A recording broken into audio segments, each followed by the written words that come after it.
Good afternoon, everyone. Welcome to a conversation with Roberto Díaz, a wonderful violist and great friend of all of us. Roberto is the CEO and president of the Curtis Institute of Music, where he also teaches viola.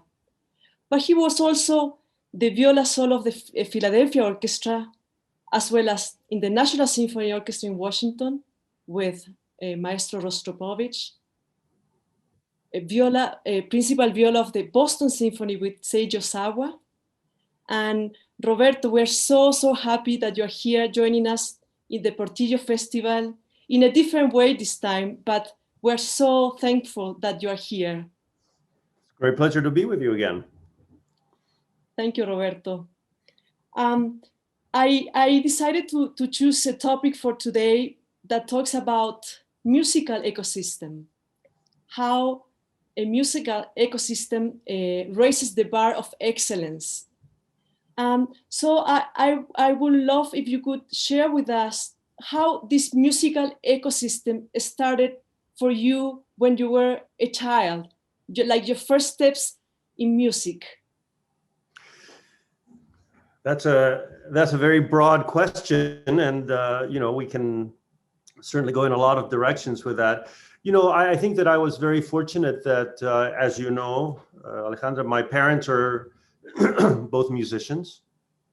So I think that all of the benefits and all of the learning and all of the experiences that we know are actually incredibly beneficial to young people, I had the luck of having at home, and I could see, we could see growing up the hard work, the discipline, and the constant effort that goes into, becoming a great artist, a great musician, and all of the benefits that brings to every other aspect of everyday life.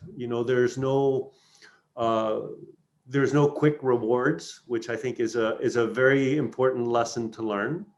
And not just how much we work, but how we work. And the use of intellect while we work is, of course, of tremendous importance. And also, I think that, one of the things that is always very important is the fact that this access, if you will, creates a very important and healthy sense of intellectual curiosity. And I think that it would be almost impossible to name one great personality or one great artist who doesn't have a tremendous amount of intellectual curiosity. And so I think that it starts to develop, the access to this kind of lifestyle or this type of activity, really starts to raise awareness in so many different ways. And eventually you expect these things to sort of transfer into other parts of your everyday life, which I think is a great thing. You develop patience and perseverance. They call it grit now, is like, work over a very long period of time, and the fact that there are, as my wife's violin teacher, Aaron Rosan, the very famous violinist, used to say, there are no shortcuts to being a great fiddler. There are no shortcuts, And so I think that, it's coming face to face with these types of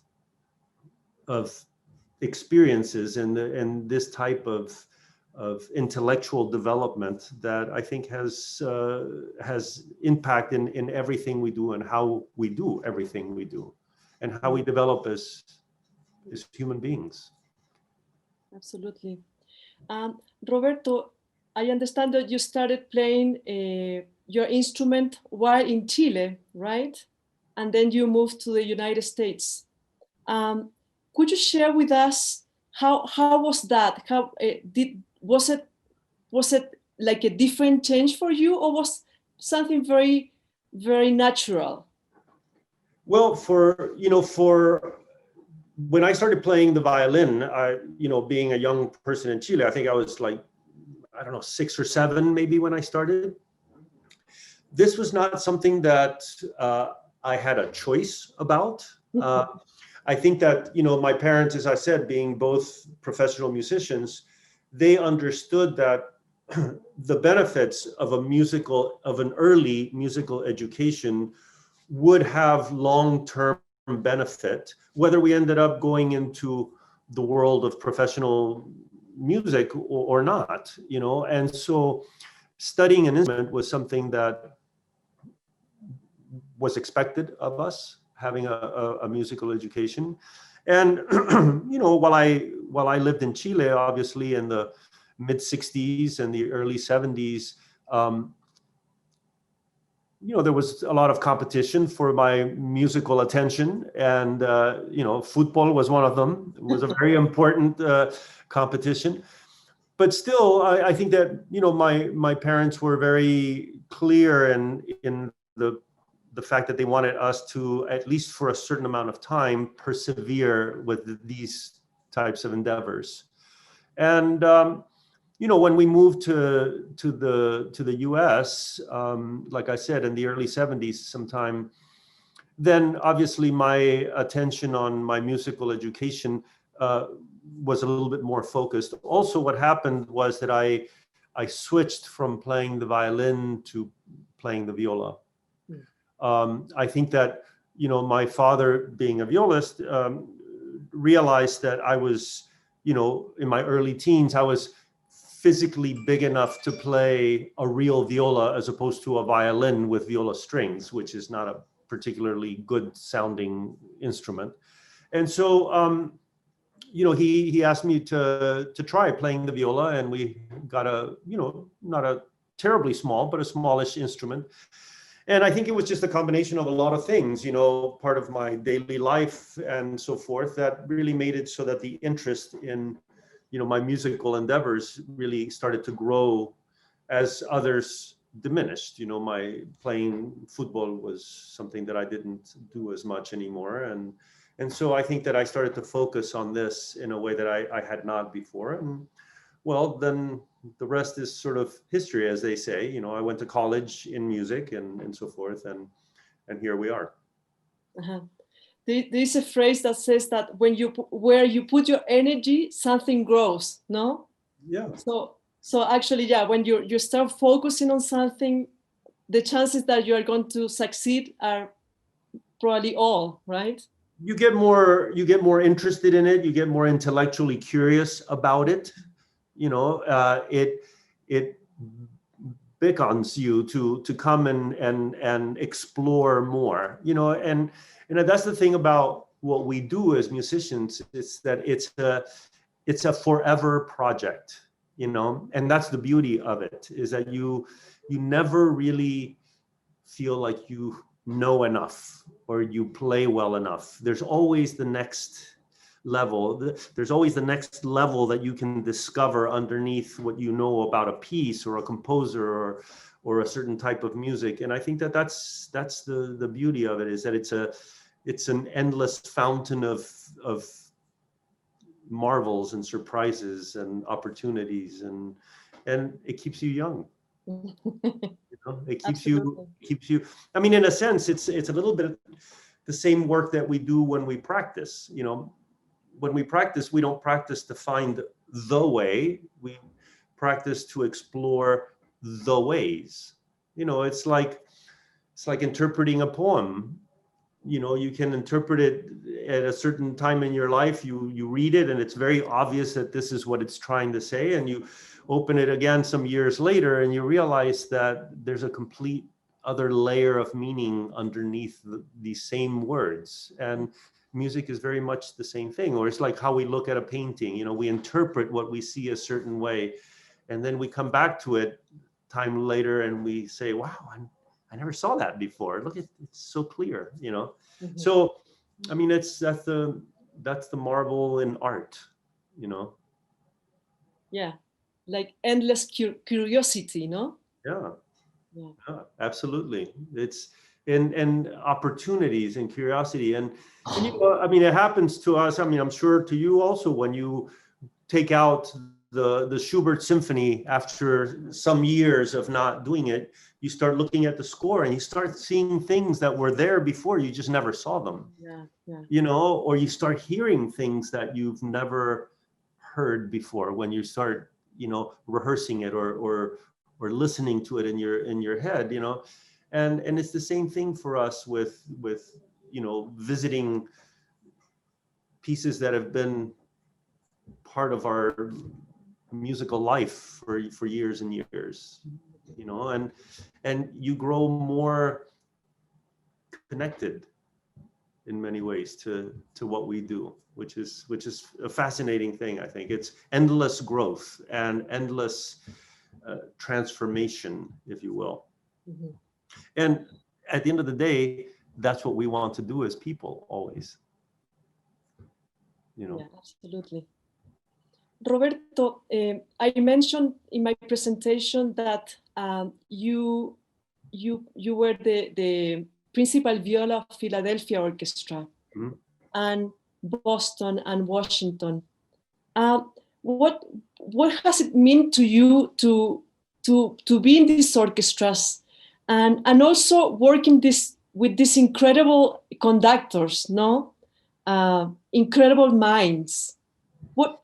What have you learned from all those experiences? I'm sure it's different for each of those, no? Yeah, you know, I mean, look, I consider myself unbelievably lucky. Mm. You know, first of all, to have had the opportunities. I wasn't principal viola in Boston. I was in the section in Boston. I was principal in Washington and then principal here in Philadelphia. But, you know, the opportunity to be not just around some of the world's greatest conductors, which I was, but some of the world's greatest soloists and my colleagues. I mean, you know, you could go down the list of superstar names, you know, the Buddy Wright, the principal clarinetist, and Sherman Walt, the principal bassoonist, and, you know, the principal trumpeter and the first horn and the, you know, principal flute and the concertmaster. And I mean, it was just like it was an embarrassment of riches when it came to opportunities to learn from these people who had, some of them had played with Stravinsky, and some of them had been in the Boston Symphony already 50 years when I joined the orchestra, you know, and so what you learn from being around all of these people and to share the fact that they were so willing to share with somebody. When I was in the Boston Symphony, I was very young, and you know, to go to Vienna for the first time with the Boston Symphony. And, you know, this man that had been in the orchestra, you know, for 50 years at that time, we went out into the stage of the Musikverein to rehearse. And, you know, of course, this is like a sacred, hallowed space, you know, for music and the history of music, the music that we love. And this man says to me, "It's your first time in here, isn't it?" And I was like, "Yeah. Incredible." I mean, think about who had conducted there, you know, Mahler and Brahms and all these people had been there on that stage. And so he says to me, "Look, up here in the balcony, you know, you see that statue? Count 3 seats over from the statue. That's where Brahms used to sit." And then you read about Brahms attending the premiere of his 4th symphony at the Musikverein, and they describe him sitting on that chair. You know, they say, you know, he's sitting in the balcony in his usual space, you know, next to the statue, blah, blah, blah. And you realize, you know, these experiences just, they change you. And, you know, when I was in Washington, as you mentioned earlier, I had the opportunity to meet and to work for, you know, 5 years with Rostropovich. And he was a force of nature. You know, I mean, his intellect, his knowledge, and his commitment to what he was doing.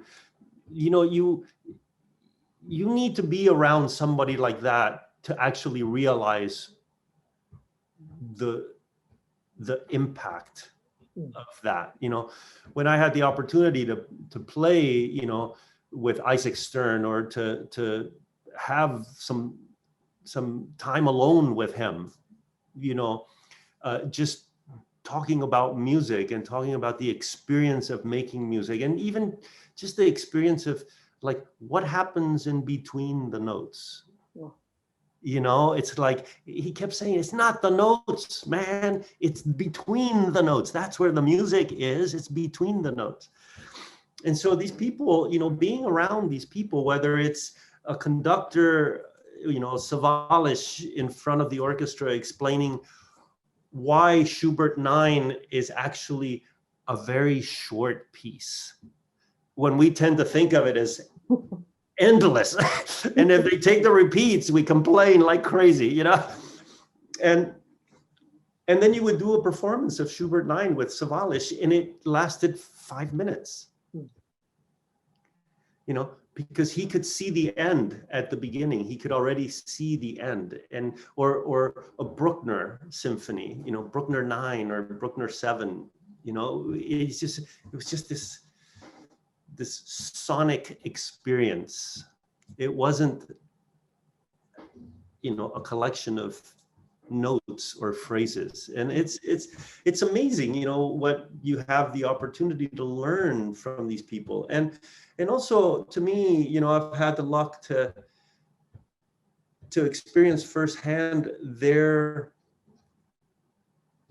devotion to what we do, you know, and how devoted you have to be. And earlier we were talking about this intellectual curiosity. And, you know, I don't know if maybe you've heard me tell this story before, but I remember, you know, Stern was playing, when I was in the Boston Symphony, Stern came in to play Beethoven Concerto.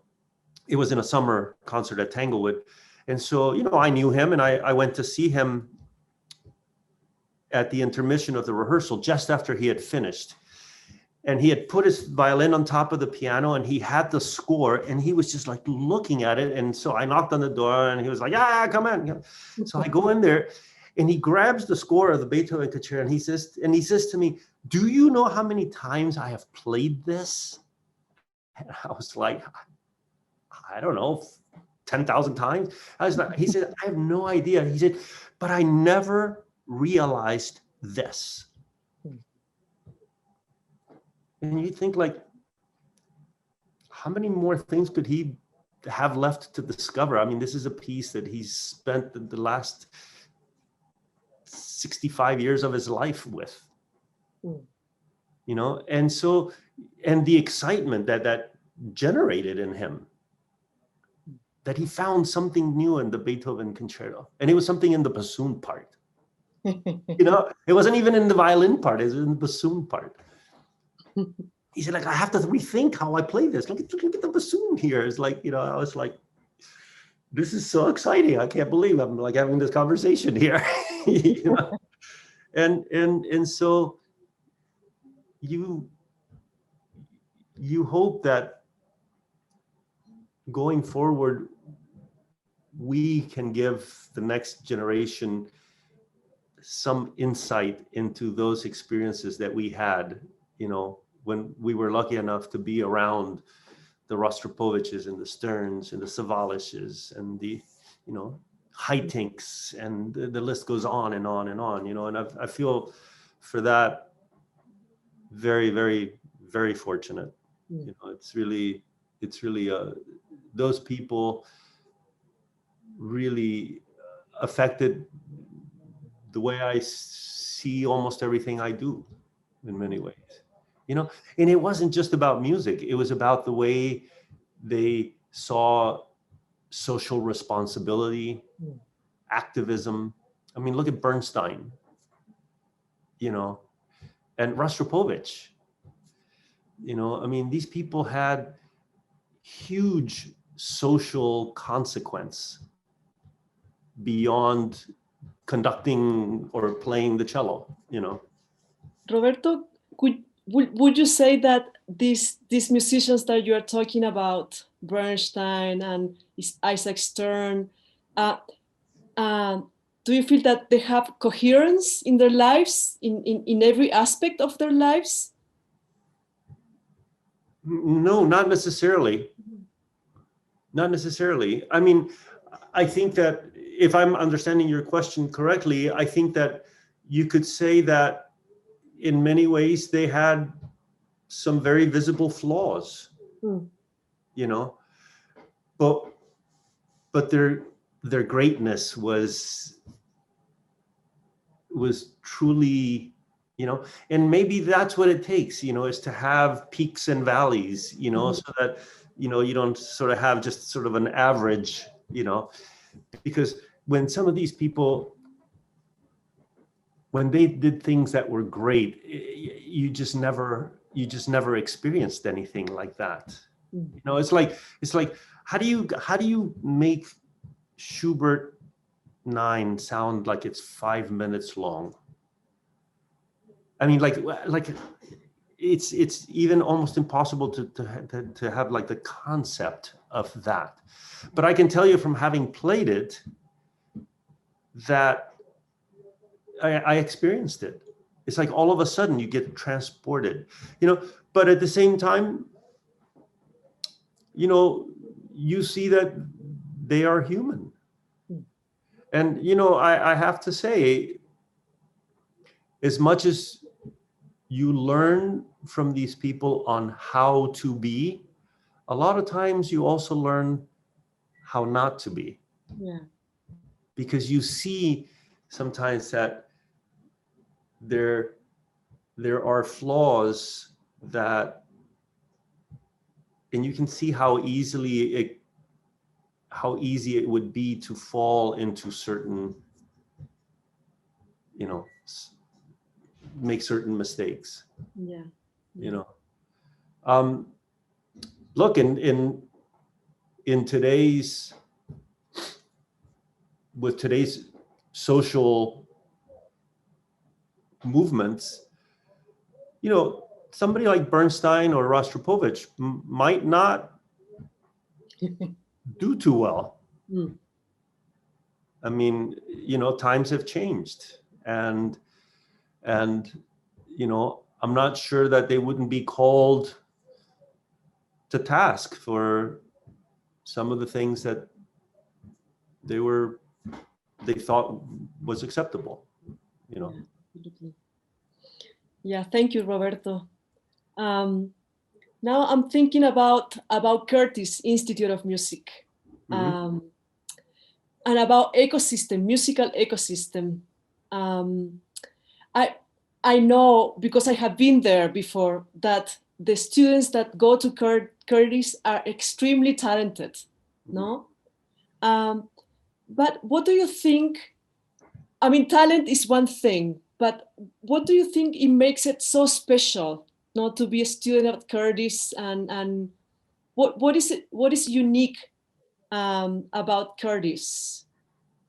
Well, I mean, there's so many things that are really unique about the school, but I think that one of the things that is really important to me is to make sure that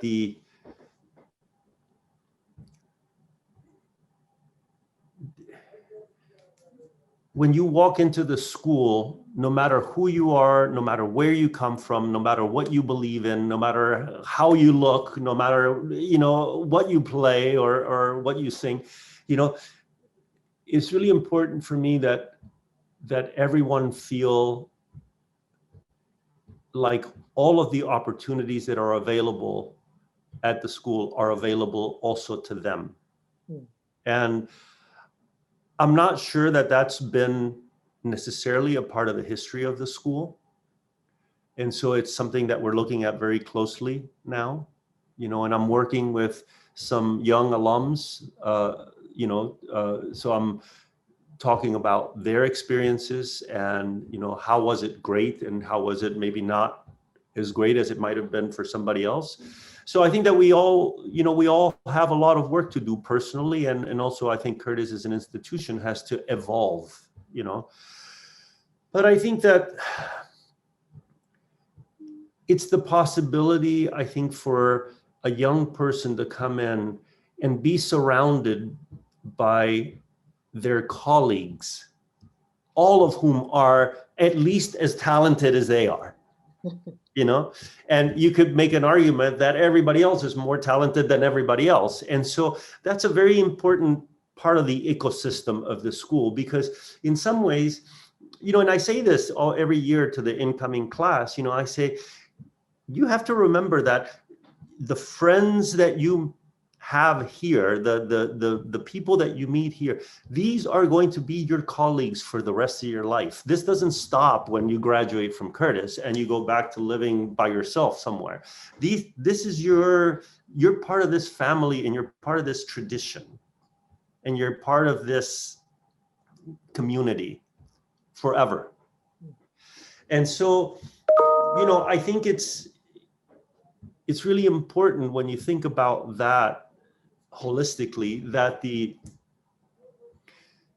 types of experiences and the type of access that they have to people like the folks that we were talking about, the Savalishes and and so I try to bring these people to the school as much as possible, because I want them, I played for Bernstein. My first time that I played with Bernstein was at Curtis, was in the Curtis Orchestra. He conducted us, and, I was in the orchestra. I played for Charlie Badaki,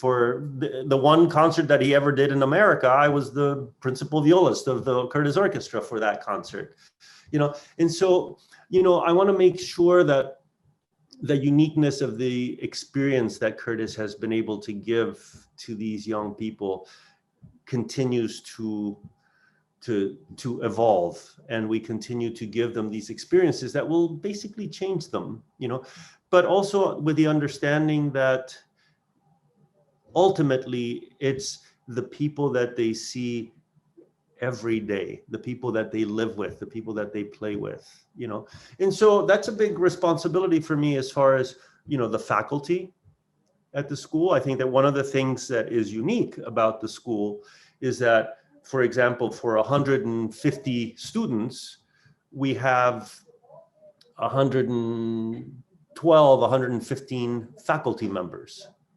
And so that's a very unique thing, because in most schools, if you go to study the violin or the piano or the clarinet, you have your violin teacher, your piano teacher, your clarinet teacher. If you come to study the viola at Curtis, you have 4 teachers. And then still, I will bring in, 3 or 4 incredible artist performers from Europe or from other parts of the world, so that they have an experience that is multi-dimensional and, multifaceted in many ways. And so it's the sort of the summation or the addition of all of these experiences that makes, I think, your years at Curtis a very interesting experience. And also the fact that, you are playing with people that are incredibly able and unbelievably talented, so that's I think that's a very unique characteristic of the school. And so when you walk into this sort of ecosystem that's very unique and very different, and you can feel it, and you can also feel the history of the place. There's a certain, we were listening at the very beginning about, your persona, and how we have to have this sort of character that is beyond just how we play, and in Spanish we call it duende. Okay. It's duende. It's like this aura around, and I think people have duende. I think that, a school can have duende. I think a restaurant can have duende. You walk into a place and you say, oh, I'm going to like it here. You know, there's something about this place. We say acogedor, you know, but it's beyond that. It's like there's a certain, like you look across the room and you see someone and you say, I have no idea who that is, but that person strikes me as very interesting. There's something, there's a sort of a halo around them. There's duende, you know. And so I think that, you know, one of the things that we have to take very close care of is sort of the duende of the Curtis. You know, is this, you know, indescribable, they call it the secret sauce, you know, what's there that's unique about this place. And I think it's like I said, it's an addition to all of the experiences and all of the history that's built. It's like a Stradivarius or a Guarnerius or something. It's like what these instruments have seen, you know, what they've experienced. Yeah, it sounds to me also like it might be related with the energy also of the place, right? That something happens there that you cannot actually explain it, no? Yeah. And Roberto, I had to say that the fact that you're sharing here in the festival with our students and teachers, for us is extremely important. For me especially too, because this is exactly what I want to happen in the festival, no? For the young musicians to have opportunities, in this case, to listen to your life experience with music. But for example, this morning, I gave myself the time to be in 3 master classes that are happening online, no? And it's just so incredible. For me, I was so inspired, no? I just wanted to go and grab my violin and try all these things, no? And I feel that this is exactly what I want Portillo to be, no? To be an experience extremely inspiring, but as you said, not just by the teachers, but also by their colleagues. In this format, everybody has to be in each other's classes. So I think it's fantastic, no? Because sometimes you learn more about what the other person is doing with the instrument than what you're actually hearing from the teacher, no? And the fact that you're here for many of the students, you can be Leonard Bernstein, you know, or Isaac Stern. We don't know how we affect the life of the young musicians, no? You know, it's very interesting because that, you know, we've all had a similar experience where we have played a concert, you know, in a recital, you play a performance of a sonata or a piece, and you're not happy with it. You know, you say, I mean, it was fine, but I don't know, it just didn't, you know, like between the notes, it wasn't what I wanted it to be. And then you're backstage and somebody comes up to you and they say, your performance of this piece has just changed everything for me. And so it's a very interesting thing to have happen because it makes you realize, you know, that you never know. You never know what experience, when, how, where, with whom, you know, your eyes can just be open to something that you just never realized before. And so I think for us, you know, to create these experiences and encourage people to take advantage of them, you know, to participate. Because, you know, that's one of the things that we do at Curtis a lot is give the opportunity to our students to go, let's say the string players, to go to the vocal master class. And then you see also a lot of singers coming in, you know, to see a violin or a cello master class or a viola class, because it's looking at it from a technically a different way, but it's like how somebody will express an idea. And you never know when, like you say, you take that home and you think to yourself, nobody's ever explained that to me that way before. Because they were thinking more always from the vantage point of the voice.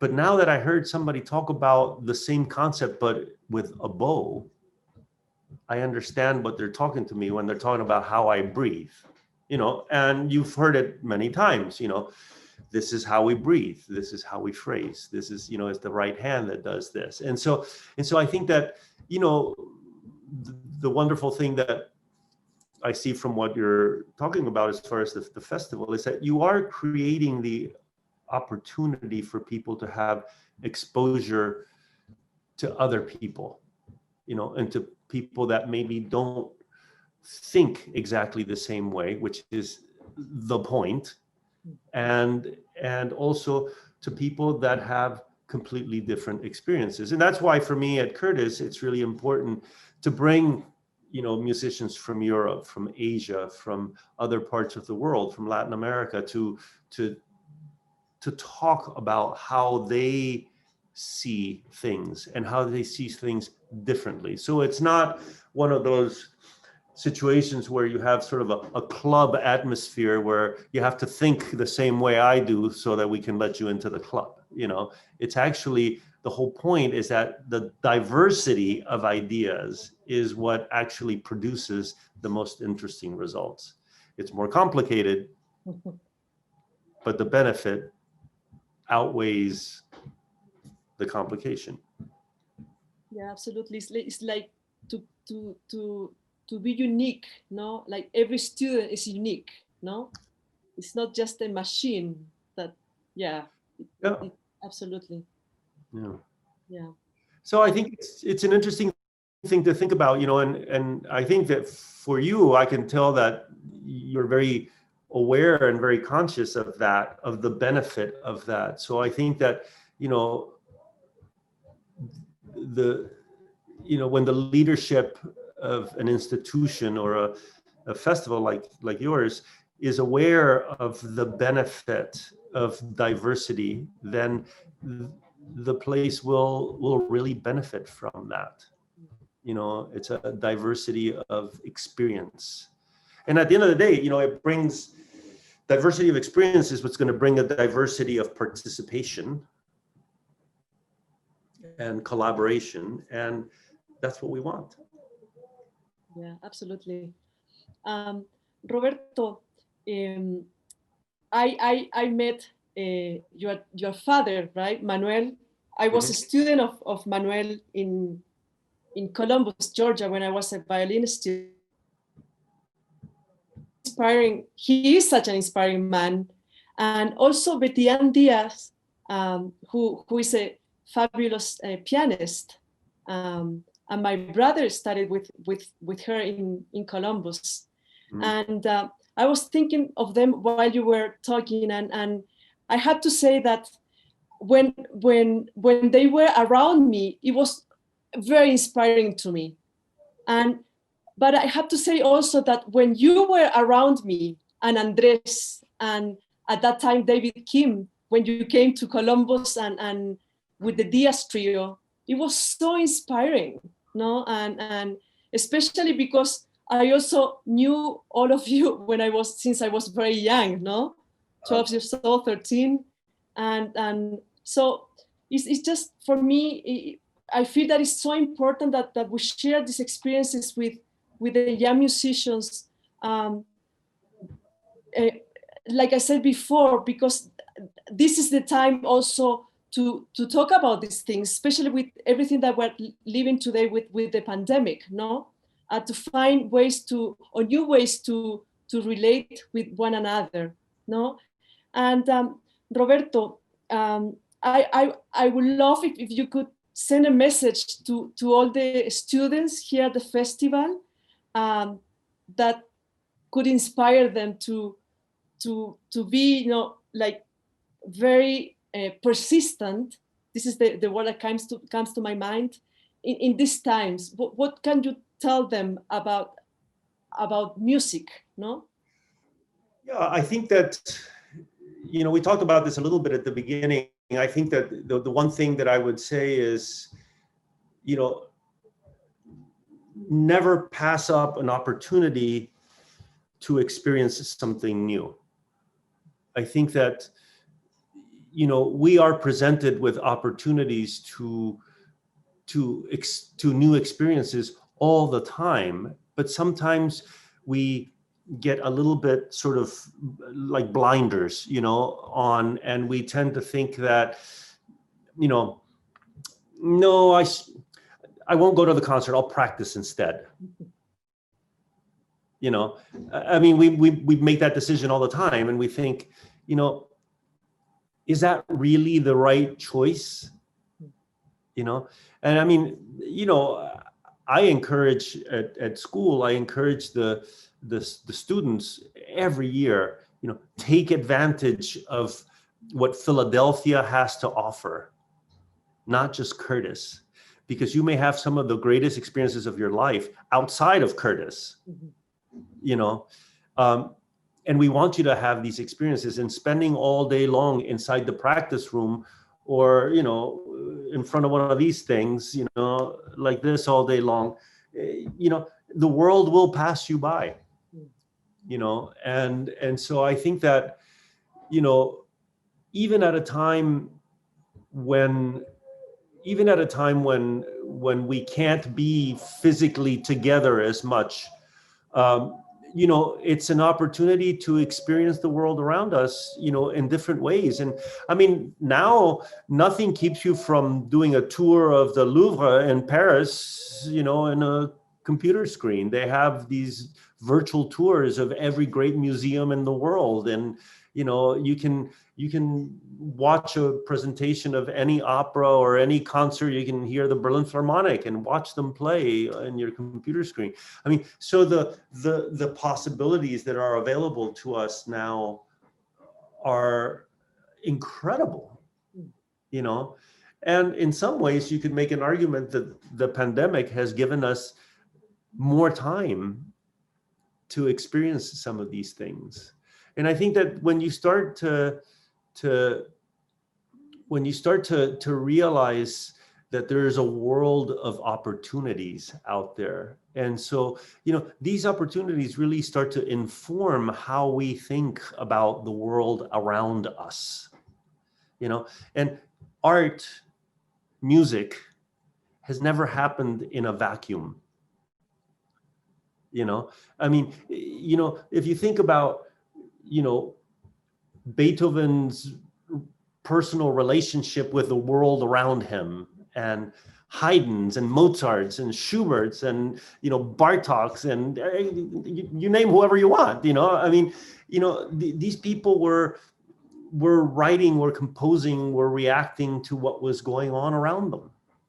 I mean, look at Beethoven with the Eroica Symphony, and so when you think about who Casals was, and why Pablo Casals put himself into exile, and what he sacrificed, it